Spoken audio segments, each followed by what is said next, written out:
live broadcast like this one, sometimes the sound gets cut off. So whenever I say something that I really want to be heard, that I don't want to go, how do I put it? Am I going the right direction? Oh no, I don't think I am. Am I?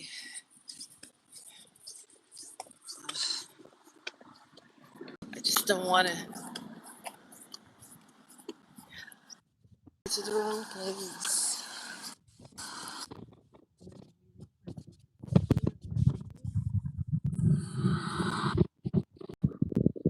I'm in the streets. I can't expect to not see anybody and for people not see me. So it is what it is.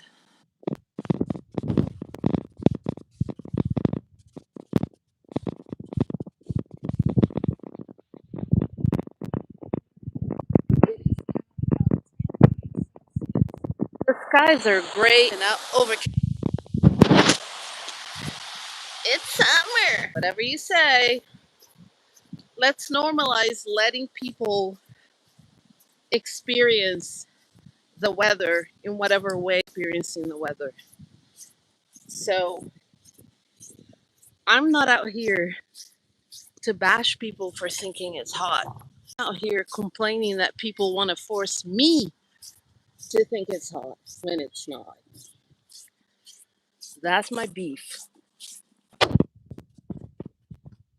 I respect that people think it's hot. I respect that they're enjoying this.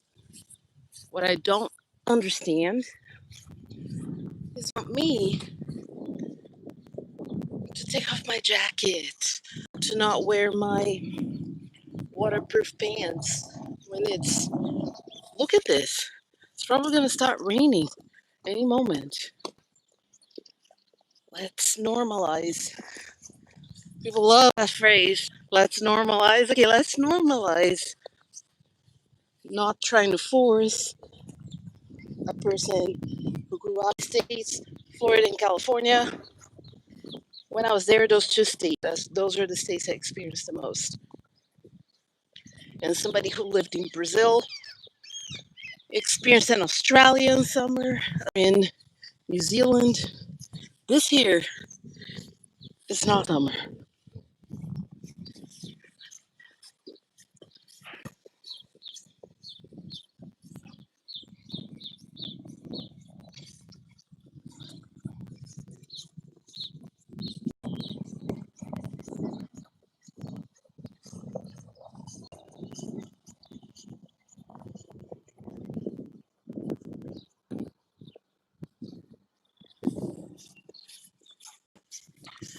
Good morning, Norway. Good morning, Norway.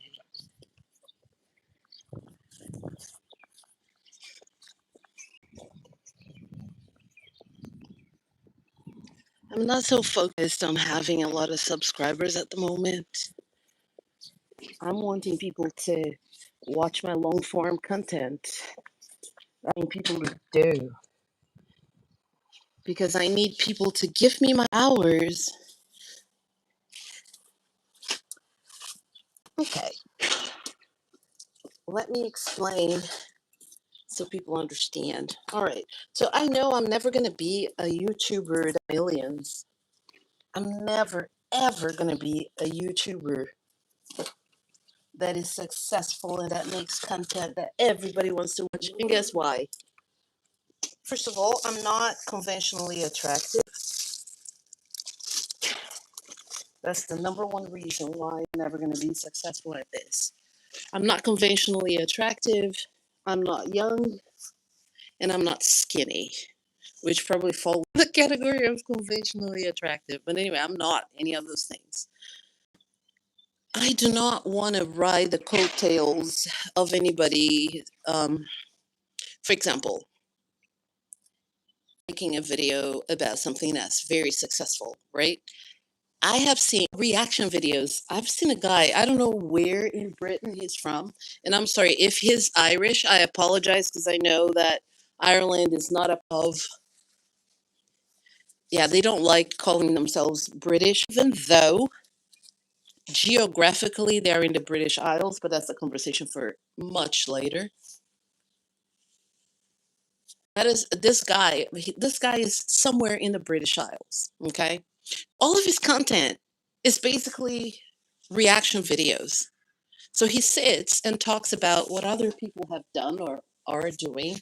He makes money off of reacting to other people's videos. And you know what? You do you, boo.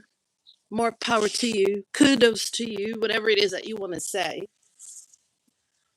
However, I don't want to do that. I want to do content like talking about the reality of living in Norway as an immigrant from Brazil who did not necessarily choose to, but who ended up here because of different circumstances. So that's my life, and I want to share it, and I want to teach people about it. Well, I'm a teacher, so a lot of Brazilians live in poverty. There are a lot of beautiful women in Brazil, and some of them, and I'm not dissing them for it. I'm just telling the facts as I see them.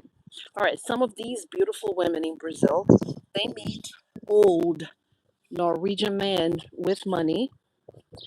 They either fall in love with them or get together with them so that they can have a better life. And they end up here in Norway. So they come from poverty.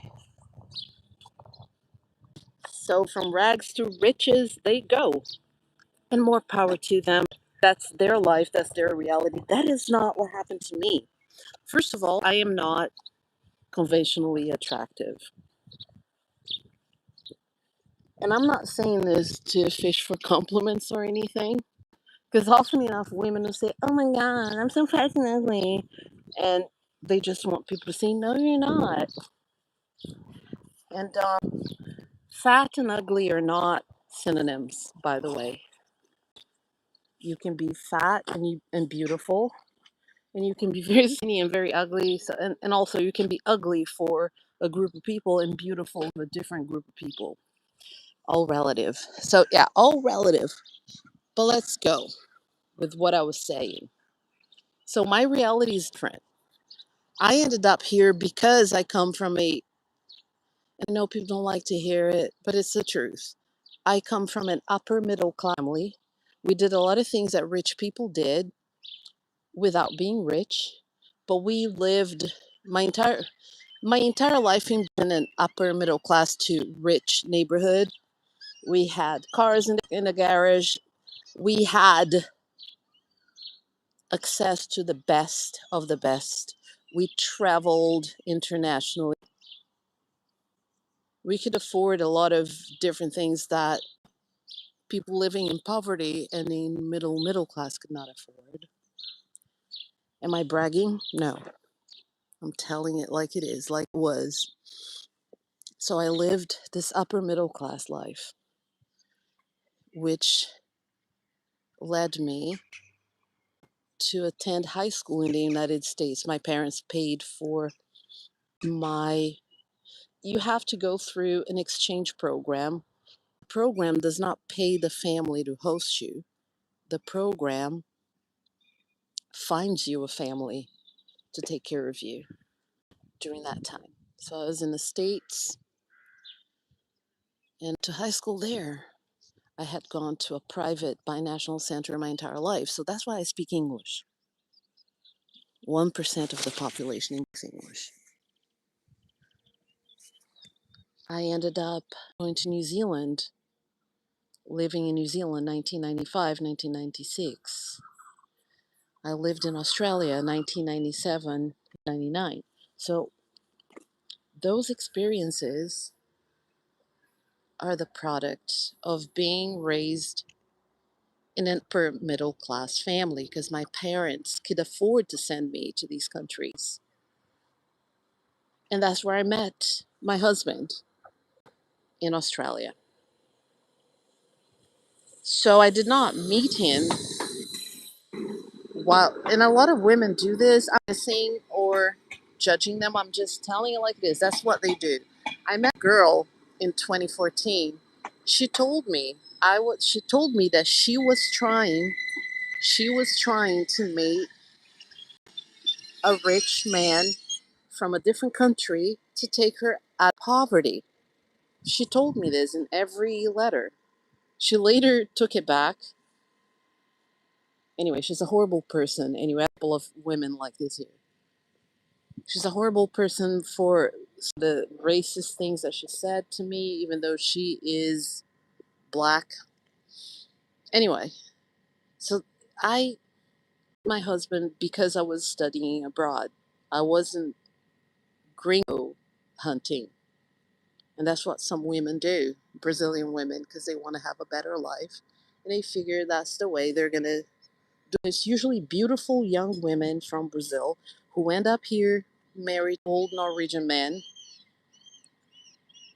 That is not my jam.